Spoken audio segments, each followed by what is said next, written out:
feito nesses lugares que eu tenho passado.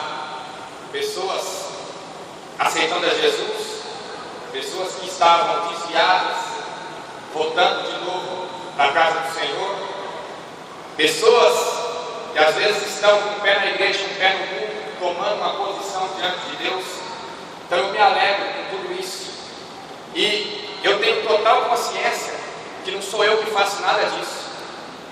Eu jogo futebol, sou uma pessoa pública que está aparecendo na televisão, mas eu não tenho poder para fazer nada, convencer ninguém de nada. Mas o Senhor dos Exércitos, Ele tem poder. Quem convence é o Espírito Santo. Eu posso ficar aqui horas e horas e horas falando. Se Deus não for comigo, não vai surtir efeito nenhum. Efeito não pode vir qualquer pessoa falar aqui. Se Deus não for com ele, não vai surtir efeito nenhum. Porque quem faz a obra é Deus, é o Espírito Santo.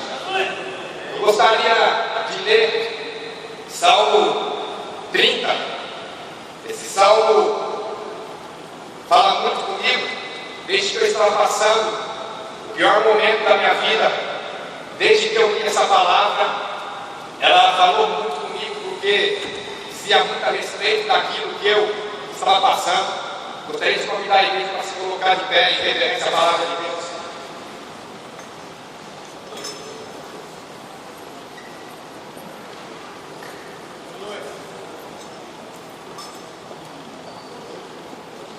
Todos acharam, amém?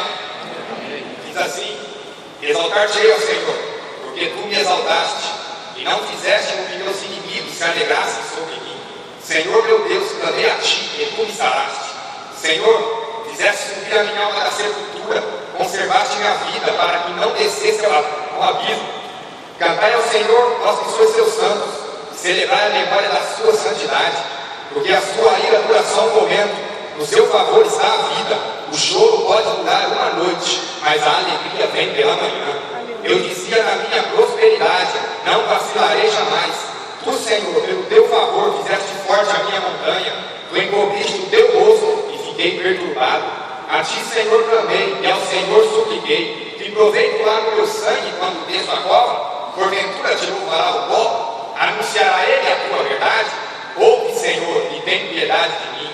Senhor, se o meu auxílio, tornaste o meu pranto em fogueira, tiraste o meu silício e me cingiste de alegria, para que a minha glória te cante louvores e não se cale. Senhor Deus meu, eu te louvarei para sempre. Amém. Vamos sentar, irmãos.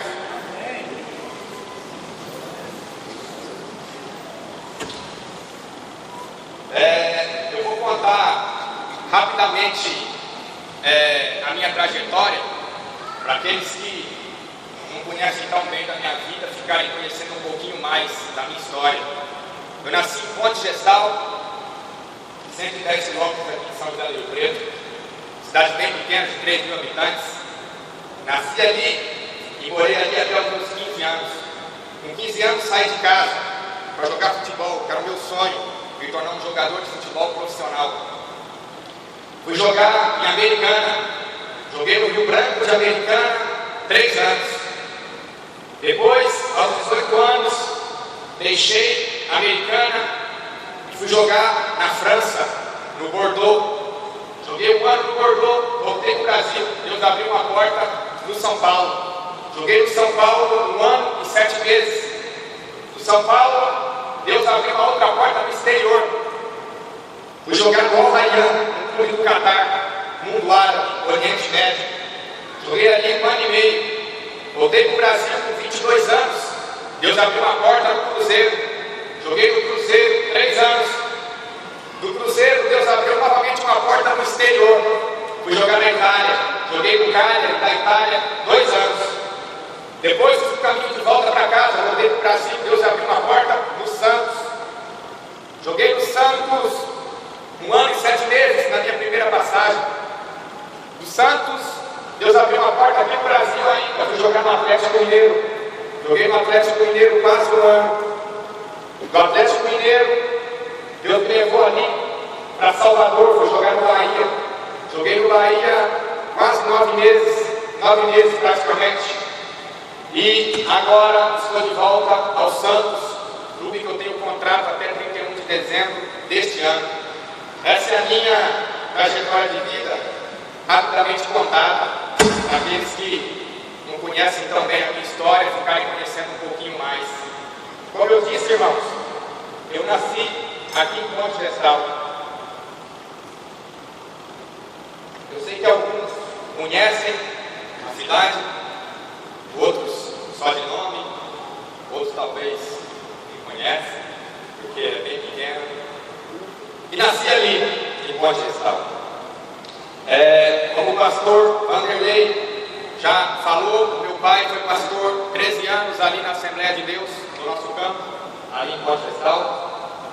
E eu nasci dentro da igreja, nasci no lar evangélico. Minha mãe sempre foi serva de Deus desde que nasceu. Meu pai, com 18 anos, foi para a igreja e aceitou a Jesus. E eu nasci dentro da igreja. Porém, hoje, há 2 anos e 4 meses, eu entendi o que é servir a Deus. Mesmo tendo nascido dentro da igreja, mesmo sendo filho de pastor, eu nunca tinha sido um cristão. Cristão significa parecer-se com Cristo. E eu nunca me pareci com Cristo. Há 2 anos e 4 meses eu entendi o que é o significado da palavra cristão. Para ser um verdadeiro cristão, não adianta só ser filho de pastor, filho de pessoas que nasceram na igreja, não. Isso é uma decisão que a gente tem que tomar lá no íntimo de cada um. Isso não depende de pai, não depende de mãe, porque quando cresce, cada um decide aquilo que quer para si próprio. E hoje eu entendo o que é ser um verdadeiro cristão. Tem que vir lá do coração, tem que vir lá do fundo, lá de dentro, tem que ter o prazer de servir a Deus. Antes eu vinha na igreja, quando eu estava morando em Monte Gestal, uma obrigação, porque meus pais me levavam. Mas hoje eu venho na igreja, porque eu tenho prazer de servir a Deus. Amém, glória a Deus. Não é porque eu me sinto obrigado, não. Eu me alegro quando eu venho na igreja, porque dia de culto é sagrado. Eu só não estou lá se eu não puder. Se eu estiver concentrado, se eu estiver viajando, se eu estiver jogando. Caso contrário, eu quero estar lá, na casa do Deus vivo. Porque hoje eu entendo o que é servir a Deus. E eu sempre tive esse sonho, desde que eu comecei a entender as coisas, com 5, 6, 7 anos, fiquei um pouquinho maior, eu tinha esse sonho de me tornar um jogador de futebol. No recreio, na escola, jogava bola. Educação física só queria bola. Saía da escola, já ia correndo para casa, para comer alguma coisa, já ia para o campo jogar bola. Era a minha paixão. E sempre gostei de jogar. Mas assim, naquela época ainda não tinha esse desejo de me tornar um jogador profissional. Ainda não tinha. Mas depois que eu atingi ali 11 para 12 anos, foi quando realmente eu comecei a colocar no meu coração o desejo de ir em busca do meu sonho, de ir em busca daquilo que eu queria. Eu tinha decidido que eu queria ir em busca da oportunidade de ser um jogador de futebol profissional. E comecei a jogar ali no time de Monte Gestal.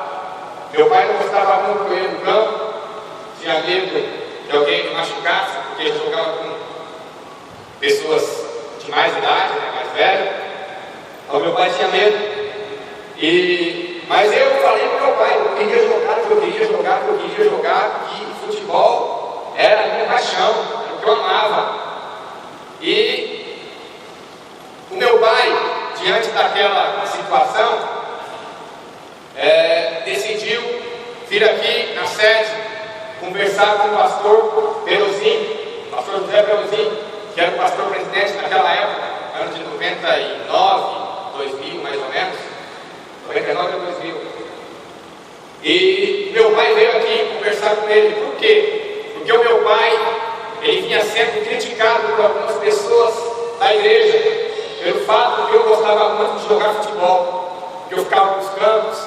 Meu pai sofria críticas de algumas pessoas, nem todas, algumas pessoas. Mas eu disse para o meu pai que isso não me importava, que eu queria jogar futebol. Quando meu pai decidiu vir aqui falar com o pastor Pedro.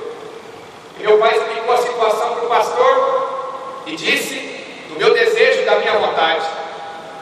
E o pastor disse para o meu pai: pastor Zequinha, se teu filho quer seguir a carreira de jogar futebol como ganha-pão dele, como trabalho dele, não vejo problema nenhum dele seguir essa carreira. O senhor, como pai, tem que incentivar ele, apoiar ele, né? Dar suporte para ele ir em busca daquilo que ele quer para a vida dele.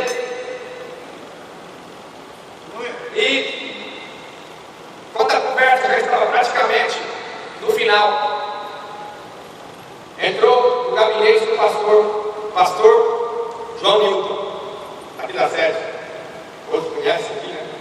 O pastor João Newton está ali e falou assim com meu pai.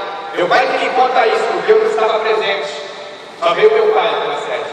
E o pastor João Newton falou com meu pai o seguinte: ele ouviu um pouquinho da conversa e disse: pastor Zequinha, deixe o teu filho fazer o que ele quer hoje, porque lá na frente ele vai fazer o que Deus quer. Amém, glória a Deus. O pastor profetizou, foi usado por Deus para falar. E uma lição que a gente já aprende nisso: só devemos abrir a nossa boca para profetizar coisas boas na vida de alguém. Às vezes muitas pessoas abrem a boca para falar aquilo que não convém. É melhor que fique de boca fechada. Porque a gente tem que abençoar o nosso irmão. A Bíblia fala que a gente tem que amar o próximo como a nós mesmos. Muitas vezes não fazemos isso. Abrimos a boca para querer falar mal, para querer criticar. Não, mas não é isso que temos que fazer. Temos que abrir a boca para desejar o bem, para profetizar coisas boas na vida do nosso próximo. Então a gente tem que ter isso em mente. Sempre abrir a nossa boca para falar bem e para profetizar coisas boas na vida de alguém. Esse é o nosso papel como cristão. E a partir daquela conversa, o meu pai, quando me deu a notícia que o pastor apoiou, fiquei muito feliz, é claro. Fui jogar em Americana, no Rio Branco. Primeira vez que eu saio de casa, nunca tinha saído de casa, sou filho único. Minha mãe tinha medo até de me deixar ir na cidade vizinha, 16 quilômetros, com medo. Quando fui jogar ali em Americana, conheci uma vida nova, morar sozinho.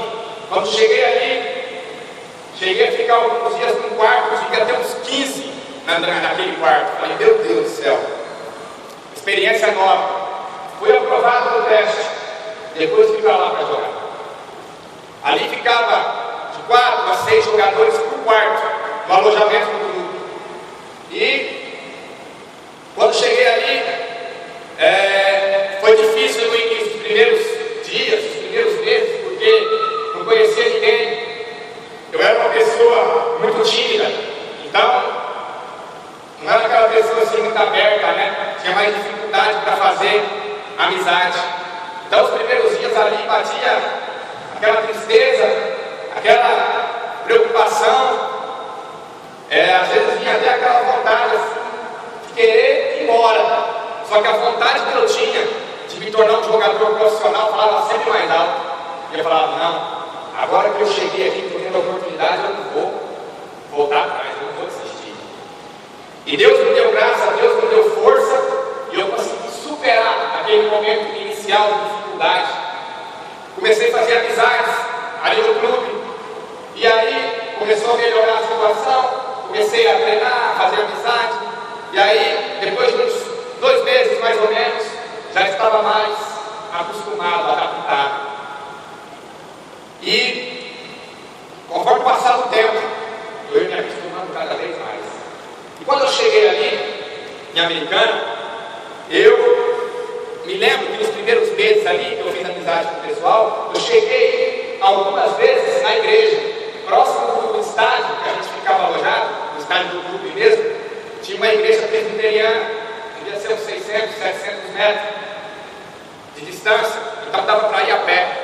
E eu fui a pé algumas vezes nessa igreja, mas logo depois de algumas vezes eu deixei de lado, eu não fui mais nessa igreja, parei.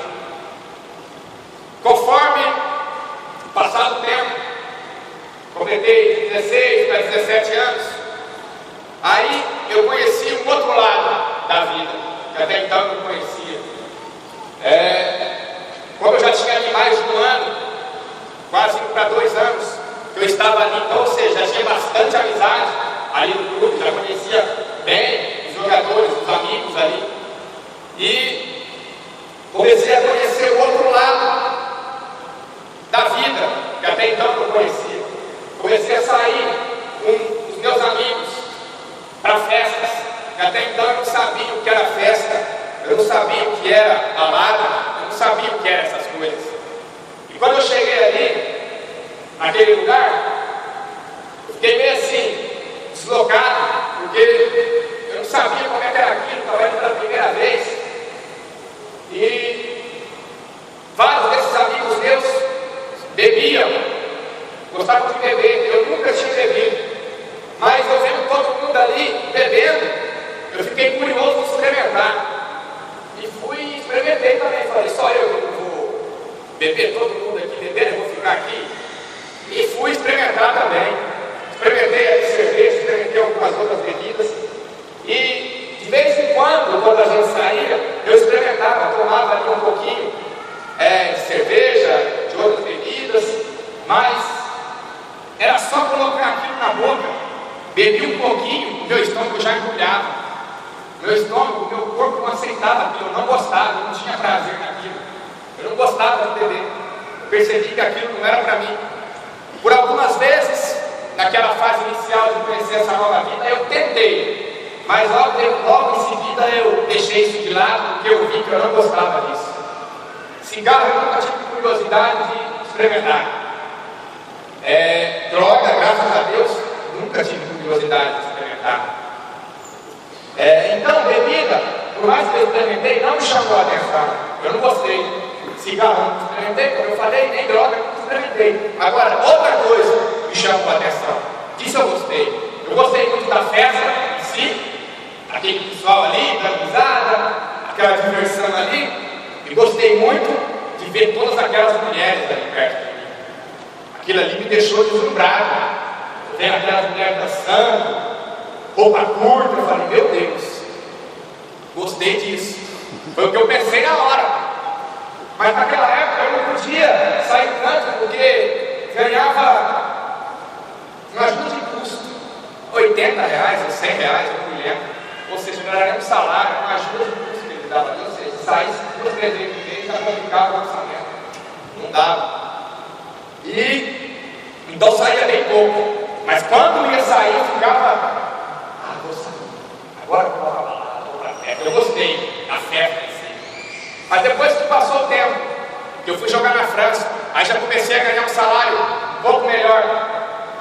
Comecei a ganhar um salário um pouco melhor. E lá na França foi outra experiência nova. Eu nunca tinha morado fora do país.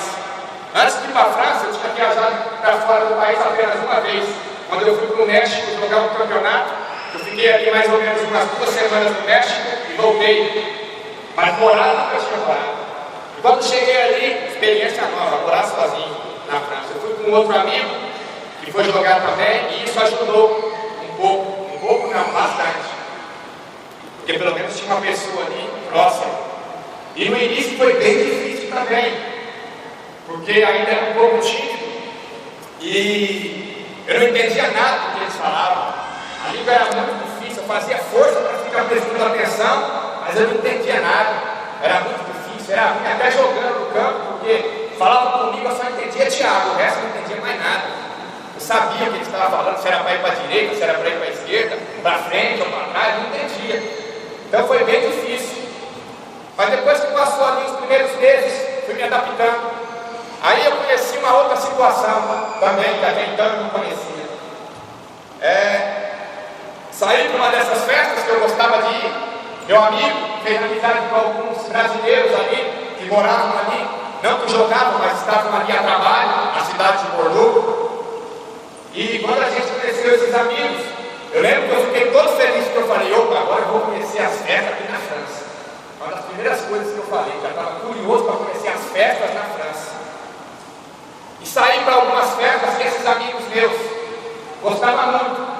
E certa vez, numa festa, eu vi uma moça, e essa moça, eu comecei a namorar ela, uma francesa, porque eu pensei assim, falei, peraí, eu estou em outro país, só com um amigo meu, não falo nada de francês, não entendo quase nada.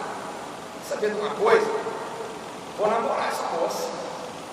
Gostei dela, vou aprender a falar francês, ela vai lavar, vai passar para mim, ela vai ficar tudo bom para mim. Já coloquei tudo assim na balança e comecei a fazer esses planos na minha cabeça. Falei, eu vou unir o útil ao agradável. E comecei a namorar essa moça.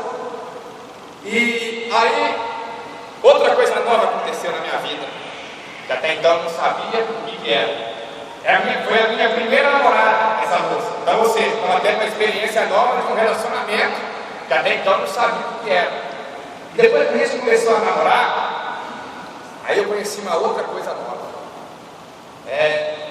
Eu vi outra menina lá, fiquei interessado, e aí fui, escondido, e saí com essa outra menina. Eu nunca tinha feito isso na vida, claro, nunca tinha namorado, era a primeira vez. Quando eu fiz isso, que eu fui embora, meu Deus, me deu uma coisa ruim, que eu nunca tinha feito isso. Quando eu olhava para a cara da minha ex-namorada lá na França, bati uma vergonha assim, e falava, meu Deus do céu, eu nem conseguia olhar na cara dela direito. Ficava lembrando da coisa errada que eu tinha feito. E a primeira vez foi ruim. Mas aí passou alguns dias, eu fui e fiz pela segunda vez. Aí já foi mais tranquilo. Aí não me incomodou muito mais não. Depois que eu fiz a terceira, aí foi. Tem um ditado aí que fala assim, passa um boi, passa uma boiada. E foi mais ou menos assim mesmo. Depois que eu fiz a primeira vez isso, eu fiz a segunda, eu fiz a terceira, e a partir daí, isso começou a ser uma maneira de vida para mim. Eu vim embora da França. E depois que eu vim para a França, vim jogar no São Paulo. Eu tinha um grande sonho de me tornar um jogador conhecido aqui no Brasil. Coisa que eu ainda não era. Quando eu fui jogar no São Paulo, o meu empresário disse, Thiago, você vai para o São Paulo. Eu fiquei em estado assim, de imensa alegria. Falei, meu Deus, veio um filme na minha cabeça. Porque eu ficava lá em casa, quando eu era garoto, chutando bola na parede, e eu ficava imaginando, eu jogando nesses grandes estádios do Brasil. Vila Belmiro, Morumbi, Mineirão, Maracanã, Beira-Rio, esses estádios famosos que tem aqui no Brasil. Eu ficava imaginando, jogando por um grande clube nesses estádios. E quando o meu empresário falou, você vai para o São Paulo, eu comecei a vir tudo na minha cabeça. Esses sonhos que eu tinha, eu falei, meu Deus, vai realizar, vai acontecer. E quando eu comecei a jogar no São Paulo, eu comecei a ter um destaque muito grande logo de início. Comecei a fazer gols, comecei a aparecer, eu tinha 19 anos, depois fiz 20, 6 meses depois, para 7 meses depois, 19 para 20 anos, comecei a aparecer, aí comecei a dar entrevista, convidado para ser entrevistado em algum programa de televisão, e comecei a fazer gol, me destacar, aí quando eu ia para o shopping, as pessoas olhavam para mim e falavam, olha o Thiago aí, jogador do São Paulo. Eu falei, nossa, que legal, mano. Eu saio na rua, as pessoas sabem quem eu sou. Comecei a achar aquilo que máximo, né? Uma coisa que eu sempre sonhei está acontecendo. E pessoas pedindo para tirar foto, autógrafos. E aí comecei a viver essa outra situação que até então eu não sabia o que era ser uma pessoa pública, uma pessoa conhecida, de sair na rua e as pessoas saberem quem é. E quanto mais eu ficava conhecido, como eu disse aos irmãos, eu gostava muito de festa. E eu comecei a sair muito lá no São Paulo, depois de certo tempo. E quando eu saía, ficava aquela aglomeração de pessoas querendo foto, autógrafo. E nisso, pessoas querendo conversar. Aí eu já percebi um monte de gente postando, aí eu já ficava de olho nas mulheres. Falava, não, eu não quero perto, não, eu quero mulher. As mulheres mulher para perto de mim. E eu ficava já com isso na cabeça. E quando ficava aquele tanto de mulher, eu falava, nossa, hoje vai ser bom, vou poder até escolher. Eu pensava assim. E comecei, depois disso, aí eu comecei realmente a mergulhar nessa vida. E comecei a ter outras namoradas. Eu tive, até hoje, 9 namoradas. 9 vezes eu namorei. Sério que eu falo é sério entre aspas. Porque na verdade, eu nunca levei ninguém a sério. Eu namorava apenas para dizer que eu tinha uma namorada. Se alguém perguntasse, cadê tua namorada? Eu falava, ah, tá aí, essa aí. Mas eu não tinha como uma pessoa assim que eu queria construir um futuro, casar. Não, isso aí nem passava pela minha cabeça. Era só para dizer que eu tinha uma namorada mesmo. Então, todas as namoradas que eu tive no passado, eu vivia esse estilo de vida, todo errado. Eu enganava. Eu falava que eu ia dormir, mas era mentira. Eu já estava combinado com alguns amigos meus de ir para a balada, de sair para as festas. Eu falava que eu ia ficar em casa, porque eu estava cansado, mas era mentira. Eu já tinha combinado com outra mulher de fazer alguma coisa. E eu comecei a cada vez mais mergulhar nessa vida. Eu vivi assim até os 28 anos. Dos 18 aos 28, foram 10 anos vivendo assim. Então, ao longo desse tempo, eu nunca levei ninguém a sério. Eu, quando estava solteiro, eu ficava com várias e várias mulheres, várias, centenas de mulheres, e fazia todo tipo de coisa errada que vocês podem imaginar. Orgias, 2, 3 mulheres por dia. Isso para mim era uma coisa absolutamente normal, fazia parte da minha vida. Eu tinha 2 alegrias, eu costumo dizer, naquela época. Quando eu estava no campo, jogando futebol, e a outra alegria era quando eu estava com as mulheres. Para mim a vida se baseava nisso, futebol e mulher, futebol e mulher, futebol e mulher. Para mim a vida era isso.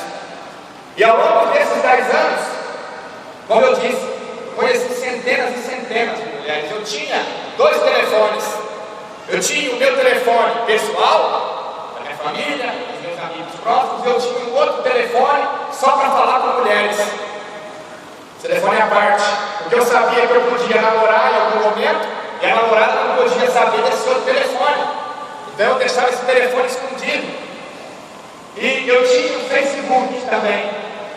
Facebook que eu usava não para manter contato com os amigos. Não era esse o intuito que eu queria para ter o Facebook. Eu tinha o Facebook para conhecer mulheres. E através do Facebook eu conheci mulheres do Brasil inteiro. Como todos sabem, jogador de futebol viaja bastante. Cada hora está jogando numa cidade. Então eu antecipava a todas as situações. Eu pensava assim: eu vou começar a adicionar mulher em Porto Alegre, em Curitiba, em Florianópolis, em São Paulo, no Rio de Janeiro, em Goiânia, em Salvador, em Recife. Eu vou conhecendo mulheres do Brasil inteiro. Quando eu for jogar lá, eu já estou próximo. Aí o esquema já está certo. Eu pensava dessa maneira. Estou falando aqui exatamente aquilo que eu vivia, sem aumentar nem diminuir. É a minha vida contada. Então, a minha vida se baseava nisso. Certa vez, só para os irmãos entender como eu dava valor nessa vida que eu vivia. Certa vez, eu entreguei um chip de um telefone para minha mãe. Um chip desses que eu só tinha grupo de mulheres. Falei para minha mãe, guarda para mim, porque eu perco muitas coisas, eu não sei guardar direito. A senhora guarda bem, guarda para mim, quando eu te pedir, a senhora me devolve. A minha mãe, depois de alguns dias eu pedi para ela o chip que eu queria. E minha mãe procura daqui, procura de lá, e abre doce, abre, e minha mãe não acha o chip, perdeu meu chip. Na hora, eu fiquei nervoso demais com a minha mãe, fiquei bravo. Falei, pelo amor de Deus, vários anos de trabalho, a senhora jogou tudo pro lixo. Falei desse jeito, fiquei bravo com a minha mãe.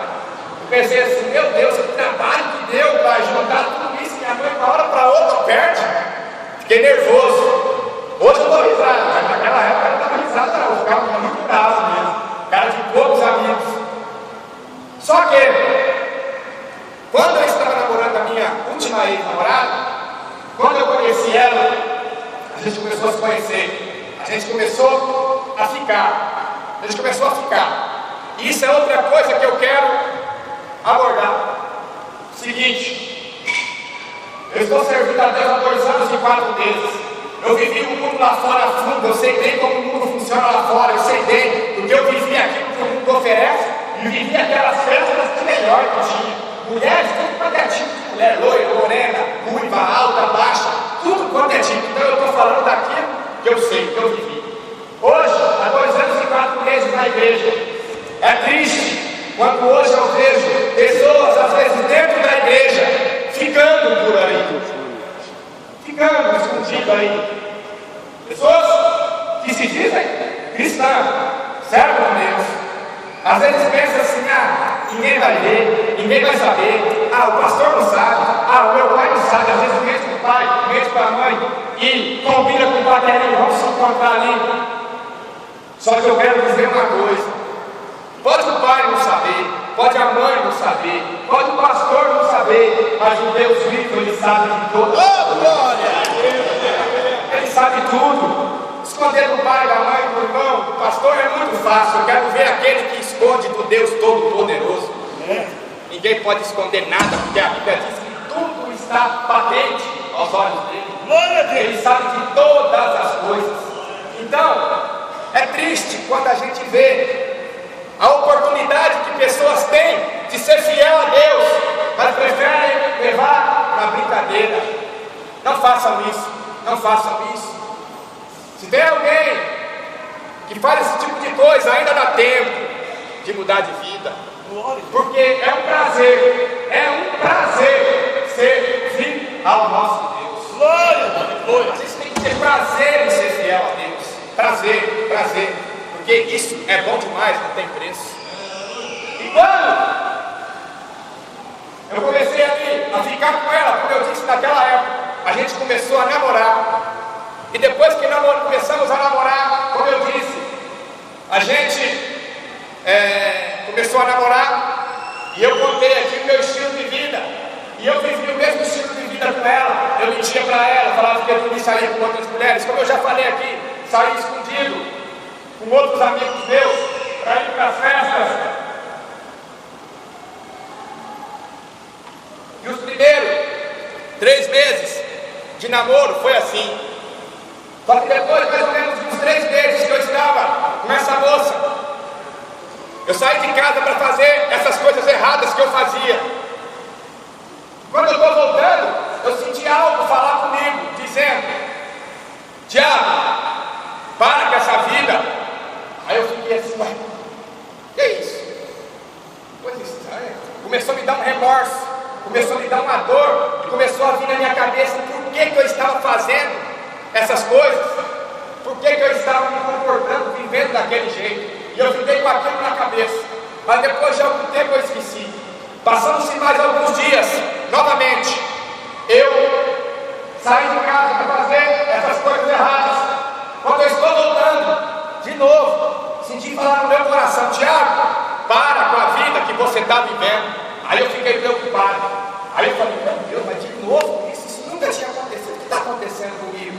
Eu não entendi aquilo. Hoje eu sei que já era Deus falando comigo. Mas só conhece a voz de Deus quem é próximo dele e quem tem intimidade com ele. Só esses conhecem a voz de Deus. Eu ainda não conhecia a voz de Deus. E começou a me dar aquela vontade de parar com aquela vida. Começou a vir pensamentos na minha cabeça assim: eu vou parar com essa vida.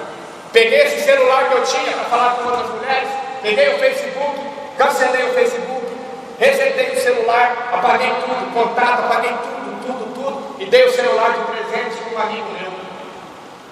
Ali eu vi realmente que algo estava acontecendo, porque era impensável eu cancelar aquele celular ou meu Facebook. Aquilo para mim era o maior tesouro que eu tinha.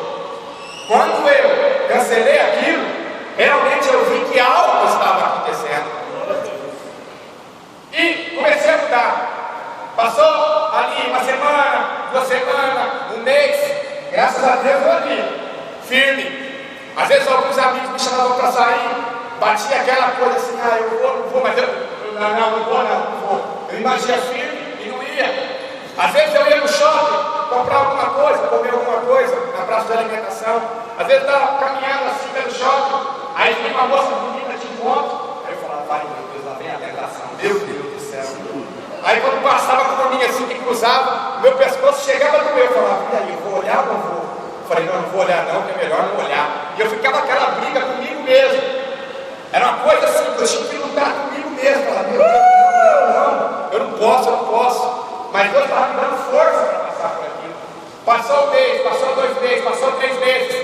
E, graças a Deus, passou aquilo, passou. Eu estava tranquilo, eu estava feliz naquela nova vida que eu estava levando, tranquilo, feliz.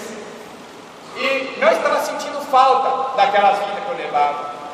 Mas depois de passado 3 meses, de repente, do dia para a noite, eu comecei a me sentir estranho. Eu comecei a sentir muito estranho, como eu nunca tinha sentido antes. Eu comecei a sentir uma tristeza, eu comecei a sentir uma angústia, eu comecei a sentir um vazio, eu comecei a sentir uma coisa muito ruim no meu peito. E eu não sabia o que era aquilo. Eu pensava, pode ser que eu não estou muito bem por esses dias, mas daqui a pouco eu vou ficar bom. E passou um dia, passou 2 dias, passou 3 dias, e aquilo não passava. Pelo contrário, a cada dia ia piorando. Aí já começou a me atrapalhar a dormir, começou a me deixar com sono, turbulento. E aí eu comecei a comer mal, aquela angústia aumentando. Eu sentia aquela angústia parada aqui no meu coração. Ela não ia nem para cima nem para baixo, ela ficava aqui no meu peito, eu sentia. Era uma sensação nítida que dava para sentir. Aquilo parado aqui no meu peito. E eu falava, meu Deus, o que está acontecendo comigo? Não estou entendendo. E aí começou a vir coisa estranha na minha cabeça. Certo dia eu estava assistindo televisão lá em casa. Eu morava no 21º andar, lá em Santos, onde eu morava antes. Eu assistindo TV, como o prédio é muito alto, quando eu olhava assim ao fundo, no horizonte, eu conseguia ver o mar. E eu olhando pela sacada do prédio, aí eu vi o mar. De repente eu ouvi algo falar na minha cabeça assim, Tiago, pula pro prédio. Aí eu falei, meu Deus, estou ficando doido. Como que pode? Tinha um pensamento de pular no prédio, do nada assim. E aquele pensamento começou a ficar persistindo. Pula no prédio. E eu sempre tive receio com a altura. Quando eu chegava próximo assim que eu olhava, me dava uma sensação muito ruim. E eu ouvindo essa voz, pula do prédio. Eu fui lá perto da sacada, cheguei próximo da sacada, tinha proteção aqui, coloquei a cabeça aqui e olhei para baixo. Eu não senti medo nenhum, não sentia medo nem receio de falar, pula do prédio. Aí eu falava, meu Deus, estou ficando doido. Isso aqui é coisa de doido, estou ficando doido, acho que eu estou ficando variado. Corri para o sofá, coloquei o travesseiro na cabeça, eu falei, meu Deus, aquela coisa ruim na cabeça. Pegava o carro para ir treinar, aí falava comigo assim, aquela voz, Tiago, bate o carro, joga o carro no poste, joga o carro na árvore, joga o carro na contramão, faz alguma coisa, arrebenta com isso. Eu falava, meu Deus, isso está acontecendo, eu estou ficando doido. Isso é coisa de doido, eu estou ficando doido, isso não é normal. Eu comecei a ficar preocupado com isso. Só que depois de alguns dias, eu senti essa angústia, essa tristeza, essa coisa ruim, achando que estava ficando doido com essas coisas que vinham na minha cabeça. Eu chamei a minha mãe e a minha ex-namorada para ir na igreja. Eu senti de ir na igreja, eu ainda não tinha aceitado Jesus. Senti de ir na igreja, fui na igreja. Quando eu entrei na igreja com a minha mãe e com a minha ex-namorada, aí eu vi que a minha situação estava feia mesmo. Foi só eu entrar na igreja, eu comecei a ter uma falta de ar muito grande. Começou a me dar uma falta de ar. Parece que eu ia cair duro ali na igreja mesmo e morrer. E quando falava o nome de Jesus, quando falava o nome de Deus, aí que eu senti uma coisa ruim mesmo. E falava na minha cabeça assim, hoje eu sei